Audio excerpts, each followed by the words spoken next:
Nedávno vyšiel v kinách nový film o Michaelovi Jacksonovi. Ak ste na ňo boli v kine alebo ste ho pozreli niekde inde, mohlo vám prísť divné, prečo sa vo filme neobjavili traja ďalší Michaelovi súrodenci. Presnejšie to bol Randy Jackson, Rebby Jackson a Janet Jackson. Okolo Randyho sa objavili špekulácie, že tam bolo napätie v rodine. Hlavne s Jermainom. Randy totižto v roku 1975 nahradil Jermaina v skupine Jackson 5. Už odvtedy vraj spolu prestali vychádzať. Neskôr si Jermaine vzal za ženu Alejandru Oaziazu, ktorá už predtým chodila práve s Randym. A dokonca mali spolu 2 deti. To bolo docela divné a vyvolalo to ešte väčší osobný konflikt medzi bratrami. Neskôr po Michaelovej smrti ešte vznikali ďalšie problémy v rodine s rozdelením peňazí. Čo sa týka Rebby Jackson, to sa k jej neúčasti na filme zatiaľ nevyjadrila. Bola najstaršia z Jacksonových súrodencov a nikdy nebola veľmi mediálna. Väčšinou si strážila svoje súkromie a nevyhľadovala žiadne škandály. Neskôr sa tiež trochu venovala hudbe a dokonca vydala jeden album s názvom Centipede, ktorý bol docela úspešný. Michael jej dokonca pomáhal s titulnou skladbou. Nikdy ale netúžila po superstar kariére. Je považovaná za takého najviac stabilného človeka v chaotickej rodine Jacksonových. Čo bolo najväčším prekvapením je, že sa vo filme neukázala práve Janet Jackson, ktorá mala po Michaelovi najúspešnejšiu kariéru a dokonca sa považuje za najvplyvnejšiu ženu v histórii popu. Práve o nej si dnes povieme, aj o teóriách, prečo sa tiež nezúčastnila na produkcii nového filmu. Keď sa povie meno Jackson, väčšina z nás si hneď predstaví Michaela Jacksona, jedného z najznámejších, ak nie úplne najznámejšieho speváka a hudobníka našej doby. V tej istej rodine ale vyrastalo dievča, ktoré sa jedného dňa rozhodlo, že nebude len Michaelovou sestrou. Tým dievčaťom bola práve Janet Jackson. Žena, ktorá predala viac než 100 miliónov albumov, venovala sa hlavne popu, R&B a tanci. Bola to taká umelecká rebelka a zároveň človek, ktorý celý život bojoval s tým, čo znamená byť súčasťou najznámejšej hudobnej rodiny na svete. Jej život však nebol len o úspechu, bol o obrovskom tlaku, o komplikovanom vzťahu s otcom, o sláve, ktorá ničila súkromie a aj o veľmi zvláštnom a emocionálne komplikovanom vzťahu s Michaelom. V dnešnom videu sa pozrieme na celý príbeh Janet Jackson, od detstva v rodine Jacksonových až po to, ako sa sama stala legendou. Janet Damita Joe Jackson sa narodila 16. mája 1966 v meste Gary v štáte Indiana. Bola najmladším dieťaťom v rodine Jackson. Keď ona ešte len prišla na svet, jej bratia už pomaly začínali budovať kariéru. Rodina Jackson bola známa disciplínou a veľmi tvrdou výchovou. Ich otec Joseph Jackson tlačil svoje deti do dokonalosti. Skúšky, tréningy, pravidelná kontrola, krik a podľa viacerých členov rodiny aj psychické a fyzické tresty. Michael o tom hovoril neskôr veľmi otvorene a Janet priznala, že vyrastať v takom prostredí bolo dosť náročné. He was tough. How often would he beat you? Too much. Na rozdiel od Michaela, Janet nezažila úplne rovnaké detstvo. Keď bola malá, rodina už bola bohatá a slávna. Nežila v takej chudobe ako starší súrodenci. Napriek tomu vyrastala v prostredí s obrovským tlakom. Mal veľmi blízko k svojej matke Catherine, ale s otcom mala komplikovaný vzťah. Podobne ako väčšina detí v Jacksonovej rodine. A potom tu bol Michael. Michael bol od Janet starší o 8 rokov. Keď bola dieťa, doslova ho zbožňovala. Chránil ju, smial sa s ňou, robili si srandy. Michael and I were the closest in the entire family growing up. Yeah. Yeah, we did everything together. We used to do everything together. If you saw Michael, you knew that I was not a few feet like right next to him. Skrátka s ním mala asi najlepší vzťah zo všetkých súrodencov. Lenže zároveň už vtedy videla, čo slava dokáže spraviť s človekom. Keď mala Janet len 10 rokov, začala účinkovať v televíznych reláciách a sitcomoch. Objavila sa napríklad v seriáloch Good Times, Different Strokes alebo Fame. Rodina však stále očakávala, že pôjde hudobnou cestou podobne ako jej bratia. Aj keď Janetiným detským snom bol vraj sa stať profesionálnou jokejkou. Janet milovala kone, hlavne aj preto, že pri nich necítila tlak médií ani rodiny. V roku 1982, keď mala 16 rokov, vydala svoj prvý album s názvom jednoducho Janet Jackson. Album však veľký úspech nepriniesol. O 2 roky to skúsila znovu a vydala ďalší album s názvom Dream Street. Ten bohužiaľ tiež nedopadol veľmi úspešne. Pre porovnanie sa predalo len okolo 300,000 kusov. Čo si môžeme povedať, že je dosť dobré, ako aspoň ja si myslím, že na jej vek to bolo dosť dobré, ale v porovnaní napríklad s ABC, prvým veľkým albumom Jackson 5, ktorého sa predalo okolo 4 miliónov kópií, to bolo celkom slabé. Teda aspoň podľa jej otca, ktorý jej primárne pomáhal s prvými albumami. To bol práve ten problém. Joseph dohľadal na jej image, kontroloval smer kariéry, vyberal jej producentov a pesničky a vydavateľstvo sa z nej snažilo vytvoriť ďalšiu Jackson star. Problém bol, že tie albumy nepôsobili veľmi osobne. Janet nemala vlastnú identitu. V tom čase ju všetci vnímali len ako ďalšieho člena Jacksonovej rodiny a nie ako samostatnú umelkyňu. Janet si vtedy uvedomila, že ak chce uspieť, musí sa odstrihnúť od rodiny, teda aspoň umelecky. O rok neskôr v roku 1985 spravila Janet obrovské rozhodnutie. Vyhodila svojho otca Josepha z pozície manažéra, podobne ako to spravil Michael v roku 1979. Janet chcela slobodu a konečne vytvoriť niečo svoje, do čoho jej nebude nikto kecať. Spojila sa s producentmi Jimmy Jam a Terry Lewis. Ladies and gentlemen, Jimmy Jam and Terry Lewis. They're incredibly talented, incredibly creative. So it wasn't just taking a Minneapolis sound, but also bringing the Jimmy and Terry feel to that, and me bringing my own little thing to it. It helped to create a sound of my own. Len o rok neskôr už vydala svoj prvý osobný album Control. A tým sa všetko úplne zmenilo. Control nebol len hudobný album. Bol to manifest nezávislosti.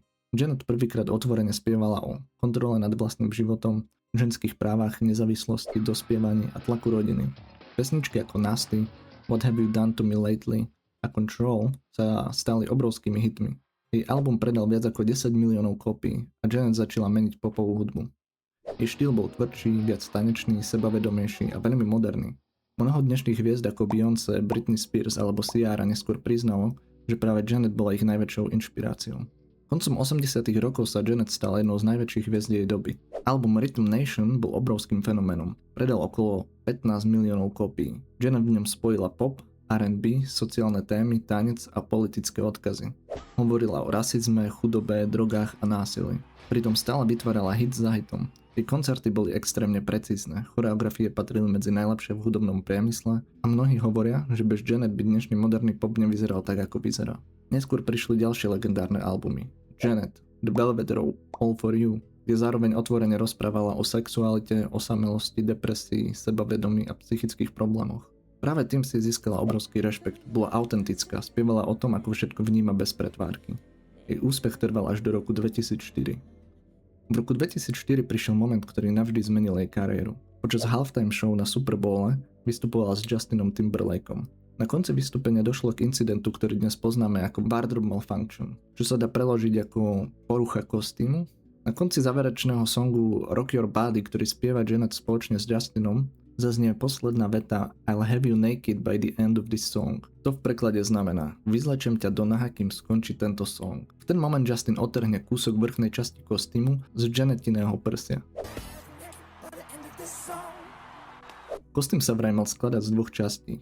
Z latexovej alebo koženej vrchnej časti a červenej čipky pod ňou. V ten moment ale Justin omylom strhne obe časti zároveň a Janet ostane s odhaleným prsom, kde jej bradavku zakrýva už len šperk v tváre slnka. Ten moment vystúpenia hneď skončí a kamery prepne scénu.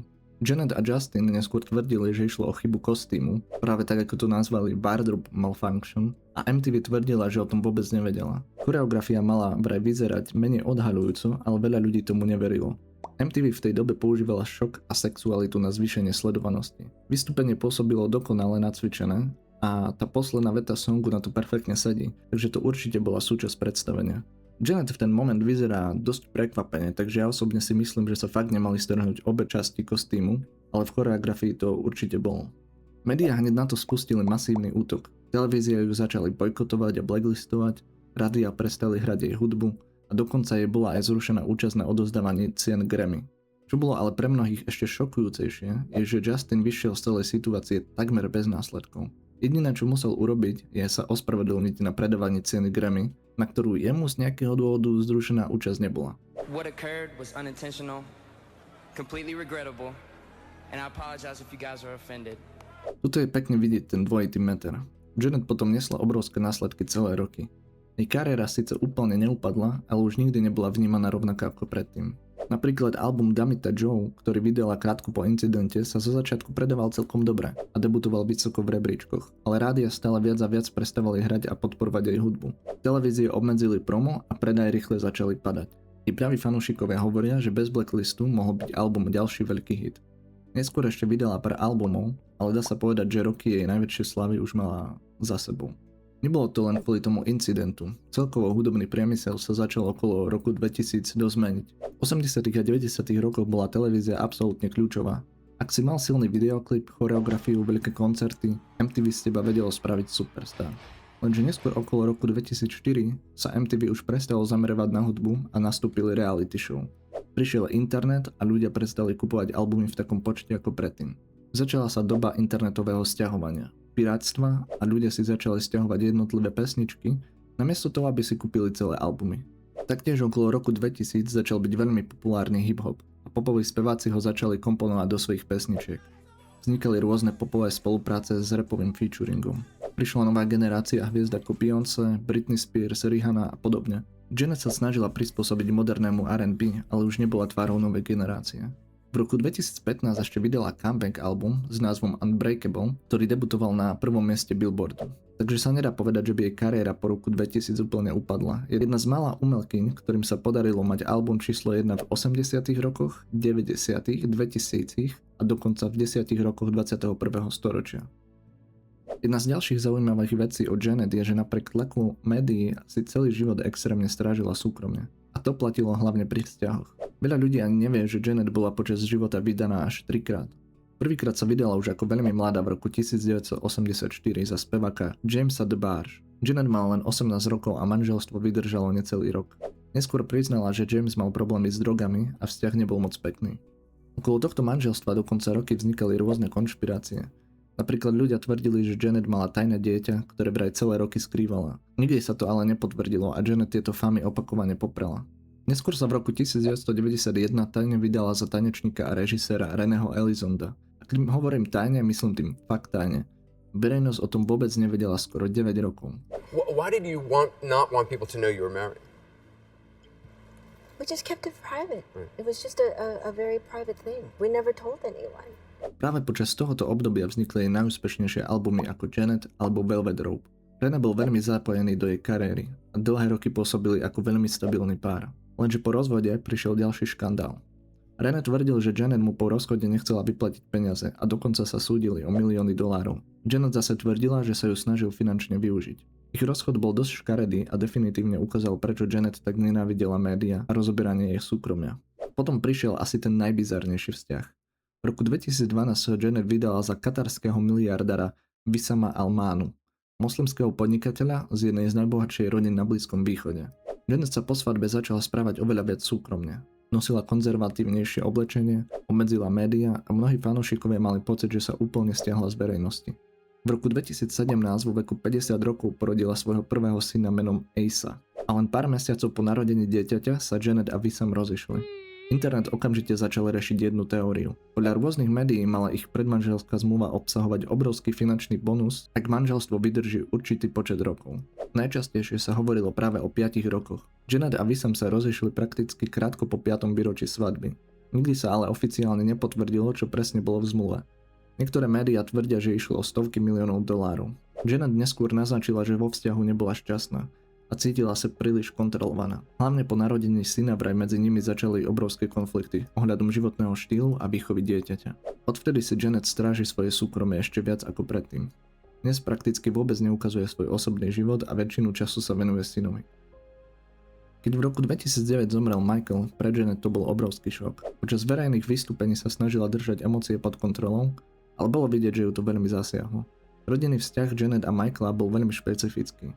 Mali sa veľmi radi, ale zároveň medzi nimi existovala určitá vzdialenosť. Michael bol od detstva izolovaný, extrémna sláva ho oddelila od reality. Keď boli ešte deti, bývali si veľmi blízki, no keď vyrástli, Michael sa postupne menil. Janet tiež priznala, že ju bolelo, keď ju ľudia stále porovnávali s Michaelom. Predstavte si, že máte vlastnú kariéru a celý svet vás neustále vníma len cez vašeho bratra.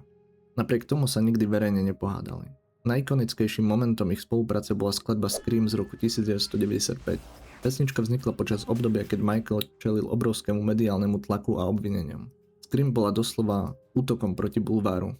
Videoklip sa stal jeden z najdrahších v histórii a dodnes patrí medzi najlegendárnejšie videá 90. rokov. Neskôr, keď vznikali rôzne konšpiračné teórie ohľadom Michaela a jeho správania, hlavne k deťom, stále sa snažila chrániť jeho pamiatku. They make it much bigger than what it is. As far as all of that, I don't see anything wrong with anything that he's done. Práve preto sa fanúšici domnievajú, že nechcela vystúpiť ani v novom filme o Michaelovi. Jej sestra Latoya povedala na premiére, že bola oslovená a slušne odmietla účasť. Dôvod nikdy detailne nevysvetlila, ale pravdepodobne nechcela, aby im film interpretoval jej komplikovaný a dosť osobný vzťah, ktorý s Michaelom mala. Janet v svojom dokumente z roku 2022 povedala, že keď spolu natáčali s nami duet Scream, celý štáb sa choval nejak divne. Blokovali scény, keď nahrával Michael tak, aby ich nevidela a stále sa ich snažili oddeliť od seba, aby to skôr vyzeralo ako rivalita dvoch hviezd, nie ako súrodenecký duet. I felt like they were trying to make it very competitive between the two of us. That really hurt me, because I felt I was there fighting the fight with him, not to battle him. To prišlo Janet dosť smutné. Je možné, že práve táto skúsenosť ovplyvnila jej rozhodnutie podieľať sa na filme. Janet jednoducho nechcela podporovať film, ktorý podľa nej príliš kontrolovali ľudia od Michaelového majetku a ktorý zjednodušoval realitu rodiny Jackson. Hoci sa neskôr objavili správy o tom, že Janet videla súkromnú produkciu filmu a údajne kritizovala herecké výkony, make-up a spôsob, akým chodili postavy, aj celkové spracovanie filmu, ale nikdy sa k tomu oficiálne nevyjadrila, ani nepovedala, že by bol film nejak zlý. Dnes je Janet Jackson považovaná za jednu z najvplyvnejších žien v histórii popu. Bez nej by pravdepodobne neexistoval moderný štýl popových koncertov, aký poznáme dnes. Ovplyvnila celá generácia umelcov. Napriek tomu mala celý život pocit, že musí dokazovať, že je viac než len členka rodiny Jackson. Aj preto je jej príbeh tak zaujímavý. Ľudia si môžu povedať, že to máš veľmi jednoduché, keď sa narodíš do bohatej rodiny, ale musíme pochopiť, že nie každému v živote ku šťastiu chýbajú len peniaze. Niekto po sebe chce zanechať nejaký odkaz, niečo, čo pretrvá ďalšie generácie. Ak by to bolo len o peniazoch, potom by rovnako mal uspieť každý jeden člen z rodiny Jackson. Ale skutočne sa to podarilo len Michaelovi a Janet. Toto bol príbeh človeka, ktorý vyrastal v tieni jednej z najväčších hviezd planéty a napriek tomu si dokázala vytvoriť svoju vlastnú identitu. Ak sa ti video páčilo, nezabudni dať like, odber a napíš do komentára, o čom by som mal natočiť ďalšie video. Vďaka, že ste video dopozerali až sem a vidíme sa pri ďalšom videjku.